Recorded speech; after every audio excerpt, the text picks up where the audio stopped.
ये कहानी एक बार जरूर पढ़िएगा। कहानी के अंत में आप यही कहेंगे कि क्या कहानी थी, मजा आ गया पढ़ने से। इसलिए बिना कोई देर किए पढ़ना शुरू कीजिए और अंत में कमेंट करके जरूर बताना कहानी आपको कैसी लगी। बहुत पुरानी बात है। किसी गांव में पति पत्नी रहा करते थे। वे बहुत भले थे। गांव भर के दुख में दुखी और सुख में खुशी से झूम उठते थे। वे दोनों छोटे से झोपड़े में रहते थे। आंगन के आधे हिस्से को गोबर मिट्टी से लीप देते और आधे में आलू, शकरकंद, मूंगफली तथा दूसरी सब्जियां उगाते। साल भर तक वे यूं ही अपना गुजारा कर लिया करते। एक दिन की बात है, बहुत सवेरे तारों की छाह में पत्नी झोपड़ी से बाहर निकली।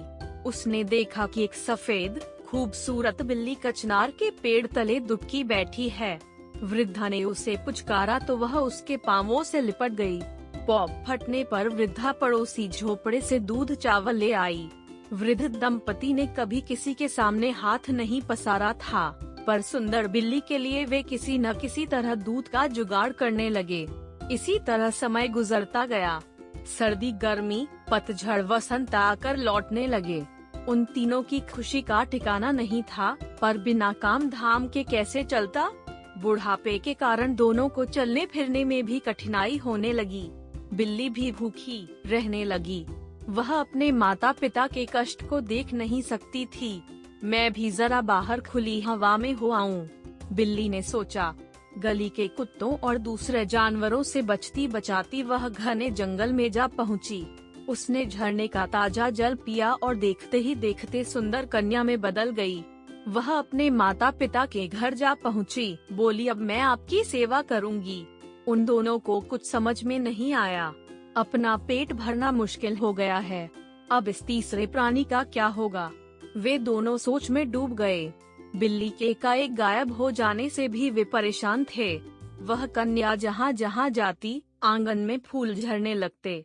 फूलों की डलियां लिए वह बाजार जाती, फूल बेचकर पैसों से खाने पीने का सामान खरीदती और शाम को घर लौट आती। इस तरह तीन प्राणियों के परिवार की दशा धीरे धीरे सुधरने लगी। इतने सुंदर फूल गांव भर में कहीं नहीं थे। मजे की बात यह कि बिना बीज खाद पानी के फूलों की खेती हुआ करती थी। बेटी, तू कौन है, कहाँ से आई है? वृद्ध पति पत्नी पूछते। मैं बेटी हूँ आपकी, इससे ज्यादा कुछ जानिए भी मत, वह जवाब देती। खाना खाकर वह अपने झोपड़े में घुसती तो सवेरे निकलती। सवेरे के साथ ही रंग बिरंगे खुशबूदार फूलों का सिलसिला शुरू हो जाता। उसने माता पिता के कह रखा था कि उसकी असलियत जानने की कोशिश न करें, पर उन्हें सब्र कहाँ। एक बार आधी रात को उन दोनों ने सुराख से झोपड़ी में झांका। उन्होंने देखा कि लड़की के स्थान पर वही सफेद बिल्ली औंधे मुँह पड़ी है। उनके देखने की देर थी कि बिल्ली एक सुंदर राजकुमारी बन गई। आपने मेरा असली रूप देख लिया है, इसलिए अब मैं अपने फूलों के देश जाऊंगी। मैं आपकी सहायता करने चुपके यहाँ आई थी। उसके जाने की बात सुनकर माता पिता फुट फुट कर रोने लगे, पर अब क्या हो सकता था। चिंता न करें, आपके आंगन में हमेशा रंग बिरंगे फूल खिलते रहेंगे। आपकी सेवा का बदला नहीं चुका पाऊंगी मैं। इतना कहते ही वह राजकुमारी तेज हवा के झोंके पर सवार होकर अपने देश चली गई। वह गांव फूलों वाला गांव के नाम से जाना जाने लगा। प्लीज अगर यह कहानी अच्छी लगी हो तो लाइक और सब्सक्राइब जरूर करें।